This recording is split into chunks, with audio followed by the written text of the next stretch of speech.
नमस्कार। तेज की रेसिपीज में आप सभी का हार्दिक स्वागत है। आज इस वीडियो में हम गोभी की सब्जी के पराठे बनाएंगे। ये पराठे के बहुत ही टेस्टी बनते हैं, बहुत इसमें से खुशबू आ रही है। सबसे पहले मैं आपको इसकी स्टफिंग दिखा रही हूँ। देखिए, अंदर से दोनों साइड अलग अलग है, इसका मतलब स्टफिंग बिल्कुल परफेक्ट है।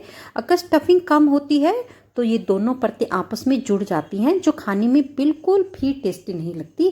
आप भी पहली बार ही बहुत अच्छे पराठे बनाएंगे अगर आप कुछ टिप्स एंड ट्रिक्स को फॉलो करेंगे। तो आइए अब हम अपनी गोभी की सब्जी के पराठे बनाने शुरू करते हैं। और वीडियो शुरू करने से पहले एक हम्बल रिक्वेस्ट, यदि आप मेरे चैनल पर नए हैं, अभी तक आपने मेरे चैनल को सब्सक्राइब नहीं किया, तो प्लीज़ प्लीज़ प्लीज़ वीडियो शुरू करने से पहले आप मेरे चैनल को सब्सक्राइब कर लें और रेड बेल आइकन को भी प्रेस कर लें, ताकि मैं कोई भी वीडियो अपलोड करूं उसकी नोटिफिकेशन आप तक सबसे पहले पहुंच सके। इसी के साथ ही वीडियो को लाइक करना, शेयर करना, कमेंट्स करना बिल्कुल भी मत भूलिएगा, क्योंकि वीडियो को लाइक करना, शेयर करना, कमेंट्स करना और चैनल को सब्सक्राइब करना बिल्कुल ही फ्री है। तो आइए अब हम गोभी की सब्जी से अपने मस्त मस्त पराठे बनाने शुरू करते हैं। बची हुई गोभी की सब्जी का पराठा बनाने के लिए सबसे पहले हम आटा गूंथेंगे। और मैं यहाँ पर 1 कप आटा ले रही हूँ और इसी कप से नापकर हम इसमें पानी डालेंगे। आटा हमको थोड़ा सा टाइट गूंदना है, इसलिए हम बिल्कुल थोड़ा थोड़ा करके पानी डालेंगे और इस तरह से हम इसको मिक्स कर देंगे।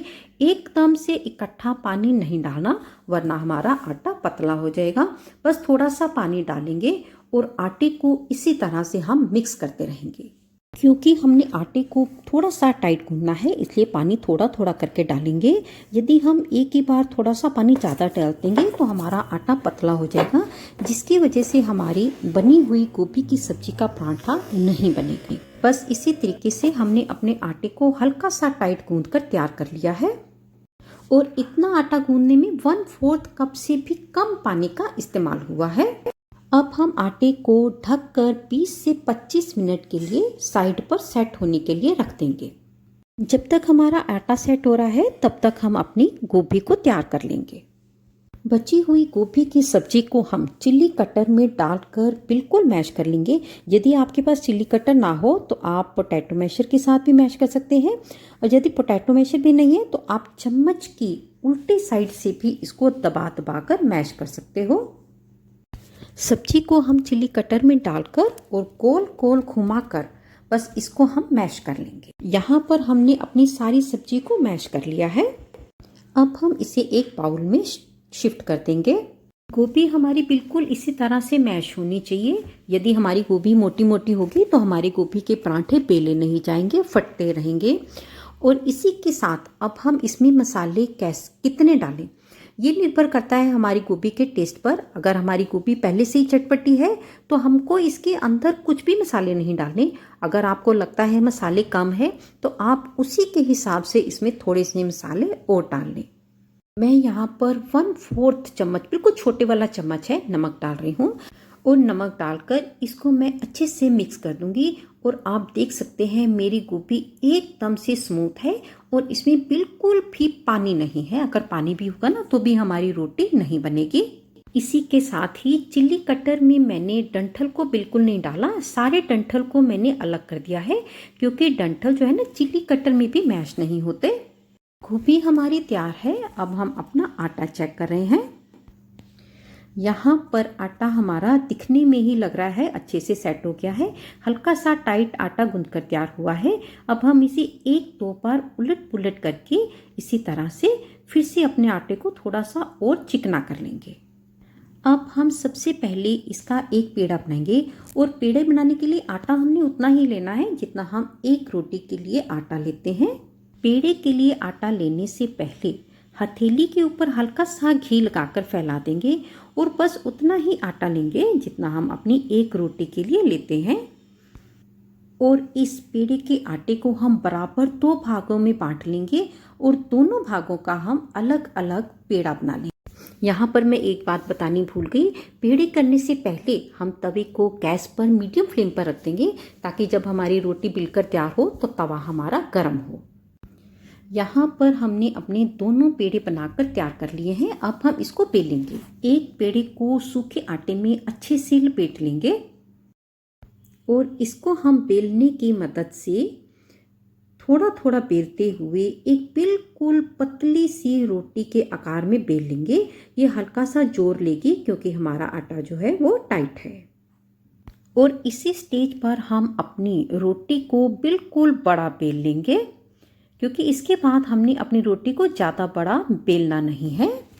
बस इसी तरीके से बेलते रहना है। यहाँ पर आप देख लीजिए रोटी मैंने कितनी पतली बेली है। बस इसी तरीके से हम अपनी दूसरी रोटी को भी बेल लेंगे। और इसी तरीके से हमने अपनी दूसरी रोटी को भी बेल कर तैयार कर लिया है। अब हम क्या करेंगे, पहली रोटी को अपनी इस रोटी के ऊपर रखकर देख लेंगे। यदि कोई रोटी बड़ी छोटी है तो हम इसको इसी स्टेज पर बराबर कर लेंगे। जो रोटी छोटी है उसको लेफ्ट राइट करके बड़ा कर लेंगे, और जो रोटी बड़ी होगी उसको उंगली की सहायता से अंदर करके हल्का सा हम छोटा कर लेंगे। बस इसी तरीके से जब हमारी दोनों रोटी बराबर हो जाएंगी तब हम आगे अपनी रोटी बनानी स्टार्ट करेंगे। अब हम एक रोटी के ऊपर बिल्कुल थोड़ा सा घी लेकर सेंटर में इसको फैलाएंगे। किनारों पर बिल्कुल नहीं फैलाना। यदि हम किनारों पर घी लगा देंगे तो जब हम दूसरी रोटी इसके ऊपर डालेंगे ना तो ये आपस में जुड़ेगी नहीं, इसलिए घी हमको बिल्कुल सेंटर में ही लगाना है। अच्छे से घी लगाने के बाद अब मैं इसके ऊपर एक बड़ा चम्मच भर के, ये जो चम्मच है खाने वाले चम्मच से बड़ा है और सर्विस स्पून से छोटा है। अगर आपके पास इस तरह का चम्मच ना हो तो आप खाने वाले 2 चम्मच भरकर सब्जी की रोटी के ऊपर डाल सकते हैं। और फिर इसी तरीके से चम्मच की मदद से ही किनारों को छोड़ते हुए और किनारों से हल्का सा कम सब्जी रखेंगे और सेंटर में हल्की सी सब्जी को ज़्यादा रखेंगे। और बस चम्मच की मदद से ही हम अपनी सारी सब्जी को एक सार कर लेंगे। और लास्ट में उंगली की मदद से जो सब्जी थोड़ी बहुत किनारों पर लग गई है उसको भी हम हटा देंगे। यहाँ पर हमारे सारे किनारे बिल्कुल बिना सब्जी के हैं, प्लेन हैं। अब हम इसके ऊपर अपनी दूसरी रोटी को इस तरीके से डाल देंगे और अपनी उंगली की मदद से ही अपनी रोटी को बराबर करते हुए, उंगली की मदद से ही दबाते हुए अपनी रोटी को बिल्कुल पैक कर लेंगे। जितना हम पैक करेंगे उतना ही इसमें से सब्जी बाहर नहीं निकलेगी। अब हम अपनी रोटी को हाथ पे लेकर राइट लेफ्ट 8-10 बार कर लेंगे। बस अब हम बिल्कुल एक चुटकी आटा चकले पर डालेंगे और एक चुटकी आटा हम अपनी रोटी के ऊपर डालकर इसको हम 8-10 बार उंगली की मदद से किनारों से, बीच में, सेंटर से हर तरीके से बिल्कुल बराबर कर देंगे। और बराबर करने के बाद इसको हल्का सा बेल लेंगे। अब हम जितना मर्जी बेल लें, इसमें से सब्जी बिल्कुल भी बाहर नहीं निकलेगी। बस इसी तरीके से बेलकर अब हम इसको तवे पर डालेंगे। तवा मेरा मीडियम फ्लेम पर है और दोनों हाथ से हम रोटी को तवे के ऊपर रख देंगे। जब तक हमारी ये रोटी बन रही है तब तक हम अपनी दूसरी रोटी इसी तरह से बेलकर तैयार कर लेंगे। यहाँ पर रोटी का कलर ऊपर से चेंज हो गया है। अब हम इसकी साइड को चेंज कर देंगे। हमारी रोटी बहुत अच्छे से लाइट गोल्डन ब्राउन होकर सेक गई है। अब हम इसी तरह से दूसरी साइड को भी सेकेंगे। रोटी को 2-3 सेकंड के बाद इस तरह से हल्का हल्का घुमाते रहेंगे। ऐसा करने से रोटी हमारी बिल्कुल एक सार बराबर गोल्डन ब्राउन होकर पकती है। इसी के साथ कुछ घरों में पराठे पर घी दोनों साइड लगाया जाता है, कुछ घरों में एक साइड लगाया जाता है। हम यहाँ पर एक साइड घी लगाकर अपनी रोटी तैयार करेंगे। अब हम साइड चेंज करके देख रहे हैं, रोटी एक सार गोल्डन ब्राउन होकर पकी है। इसके ऊपर हम देसी घी चम्मच की मदद से फैला देंगे और अपनी रोटी को फिर से साइड चेंज कर देंगे और अपनी इस झरनी को रोटी के ऊपर चारों तरफ इस तरह से गोल गोल घुमाते रहेंगे। ऐसा करने से हमारी परांठे की नीचे वाली साइड एकदम बराबर सिकेगी।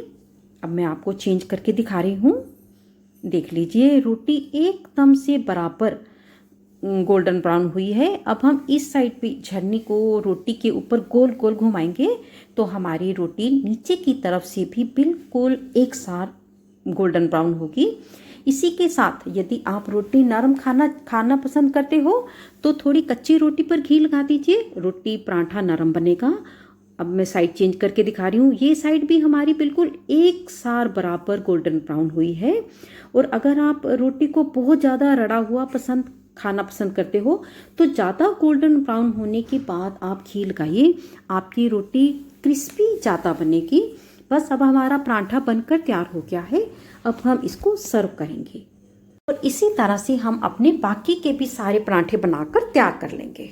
गोभी की सब्जी के गर्मा गर्म पराठों को हम दही के साथ, अचार के साथ, चटनी के साथ, मक्खन के साथ या गर्मा गर्म चाय के साथ परोसा जा सकता है।